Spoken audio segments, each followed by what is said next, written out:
G'day YouTube, Warbles on a lot here, and I'm doing the washing. And I thought I'd have a bit of a chat about the Australian government budget cuts to defence spending, which were announced yesterday. Apparently they're trying to save between $2 and $4 billion, and they've decided that we're going to delay the purchase of the F-35 Joint Strike Fighter. The particular variant that Australia was going to buy was only going to be the short takeoff and landing variety with vectored in-flight forward thrust, supersonic capability, and it's also a stealth fighter. So it's not as if it's a difficult trick to try and do, you know, like just trying to combine your arsehole with your elbow and then be good at running up the road. So the Yankees are having a terrible difficulty actually meeting the production goals and aims and performance targets, and the F-35, as last I heard, it was horribly over budget, wildly overweight and terribly underperforming, so the Australian government's decided that we might not want to buy them just at the moment. However, we are going to have 12 submarines. Submarines such as nobody's dreamed of since Hitler's navy was defeated. We want submarines that are not nuclear, but they've got nuclear-powered submarine capabilities. It's not as if they want these submarines, excuse me, the arm's getting tired. It's not as if they want these submarines to be a crocodile in the ditch just north of Australia in case somebody wants to come and raid the Australian coastline or cities or even LP gas and iron ore transporting hubs over there in Western Australia and northern end of Australia. It's not as if we're looking for submarines that are good at going out on a short cruise and coming back to Australia. Oh shit, no. We want something that's able to go and lurk around the South China Sea for 3 weeks or a month or more. And that's really hardly going to be useful in defending Australia and Australian assets, you know, even if you're a warrior mentality, which I used to be, but I'm not. So I understand where their heads are at. I understand what priorities are for them. But, you know, the 12 submarines that Australia's going to either design and build or buy plans and build, they're huge. They're wildly overkill for what Australia's population can really afford. I think if we need submarines, we need half a dozen little ones to lie around and lurk and maybe torpedo an invasion fleet if such a thing materialises. On the aircraft front, I heard somebody saying yesterday, oh yes, well Australia has 71 classic Hornets and we also have 24 Super-Hornets, as if that means that we've got basically 100 combat-ready fighter aircraft. Now, I subscribe to a magazine called Air and Space Smithsonian, because I'm an aeroplane freak. Time expired, but I'm still got, you know, the I want to play aeroplanes interest throbbing in the veins. And back in about 1997, in Air and Space Smithsonian, there was a special feature article on a facility the Yankees have out in Arizona or Texas or New Mexico, somewhere fairly remote, where they have a large vertical lattice grid, and I think they have 16 turboprop engines mounted on the grid, which is very solidly mounted on the ground.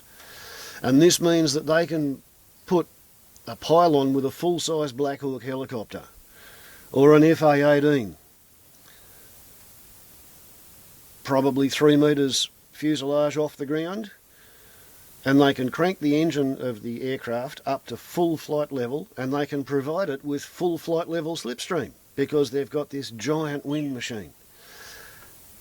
And they've got really high-speed cameras, right? And they can put a Harrier up there, for example, and they can then train various kinds of handheld and vehicle-mounted weaponry on various parts of the aircraft under flight conditions, and they can see what happens to the aircraft when it gets hit here, there or wherever, which I thought was pretty interesting. It means that, for example, the reason that the British and the Americans did not take their Harriers to the First Gulf War,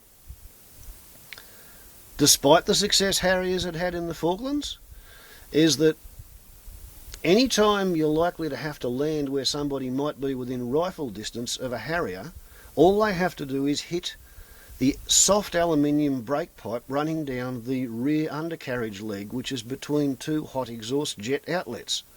And if you can get the brake fluid to leak into the red hot air, you've got a fireball hovering over the roadway or car park or wherever they thought they were going to operate the Harriers from. So that was the weakness they discovered in the Harriers. The reason Black Hawks are so hard to shoot down, after Black Hawk down in, boggy Mogadishu in Somalia in the early 90s, they put Black Hawks up there and they shot at everything and they bulletproofed everything that matters. So even if you hit a Black Hawk, it's really, really hard to bring it down. The classic Hornet, the reason the Americans took them all out of service and mothballed them until they sold 75 to the Australians with a heap of spare parts for almost nothing per aeroplane. Okay, the elevons, rear control surface in the horizontal plane, it's an elevator and it also functions as an aileron, so it'll roll as well as pitch the aeroplane. They've got single point attachment actuators, and there was no easy way to modify the hydraulic supply to those. So basically, if you shoot at the back end of them, it's pretty easy to knock out pitch and roll control, right? So one hit from a bullet from an infantryman's rifle and your F-18 Hornet just spirals out of control and crashes. The other thing is that it's a twin-engined aircraft, and the engines are slightly separated in the fuselage, and in the gap between the engines at the back end of the fuselage, the F-18 Classic Hornet, the one Australia's got 71 of them, excuse me, they got a fuel tank there. So you remember the Concorde that took off from Paris and shot a hole in its fuel tank with a busted tyre from a bit of flap trailing edge, support runner outer from somebody else's aeroplane? That flooded the engine compartment with fuel from the busted fuel tank, and they had this ramjet rocket take off and crash on a pub at Paris. Well, that's pretty much what your classic Hornet does anytime it gets hit in the arse. If it doesn't roll and spin into the ground because you've hit it in the elevon actuator, it fills the hot end of the jet engine compartment with jet fuel, right? Which is why the Yankees don't fly them and why we got them so cheap, right? The big thing is Australia's major customer is China, and America's greatest, most likely protagonist in the next upcoming conflict is China. All the bullshit that's been going on with the Americans claiming that they're preparing for a war with Iran, that is like ostrich behaviour, that's sticking their head in their armpit making noises about Iran so they don't have to think about China. China's big and China's cranky with the way it's been treated for the past couple of 100 years by the Europeans and the Americans.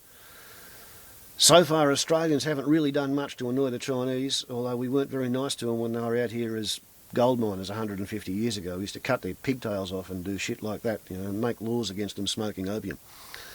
So what I see on the horizon is an opportunity for Australia to either sit on the sidelines in the same way that Switzerland did when Germany decided to attack Russia and the British Empire all at the same time. Switzerland sat around, Sweden sat around.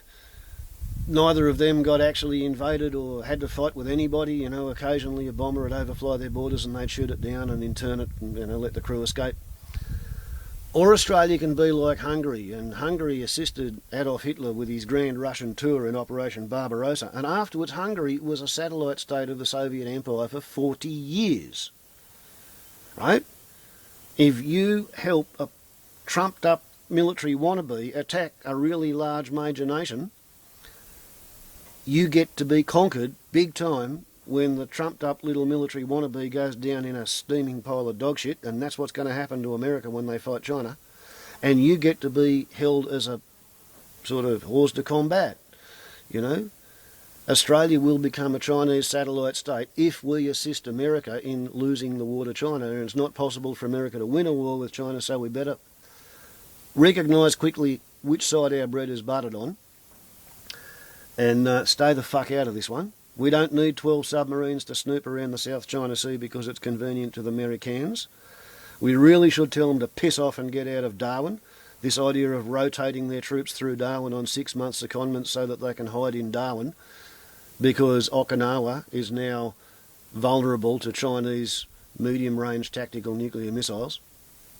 That's an American problem. I don't see why America thinks it owns the west side of the Pacific Ocean. It's just bullshit, you know.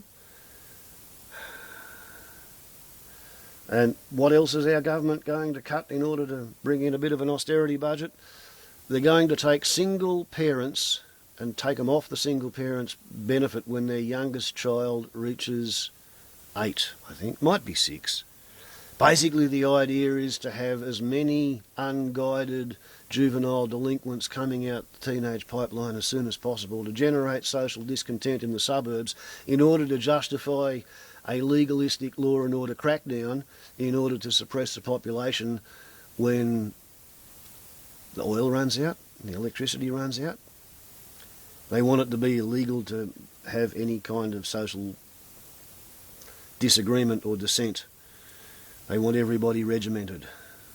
So as a start, they will remove the supervision of the poorest segment of the children and teenagers in society and see if they can go rampant in order to have something to react against. And that's the way the Australian government budget is looking to me at the moment. A potpourri of pretty stupid ideas. I mean, it's a great idea to not buy the F-35.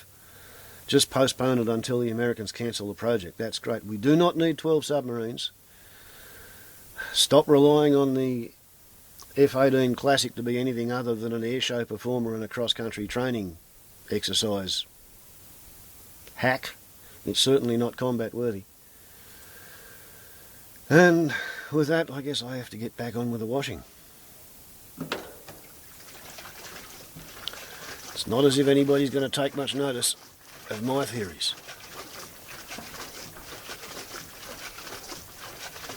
But if it's obvious to me, why isn't it obvious to everybody? It's not rocket science. So, ciao.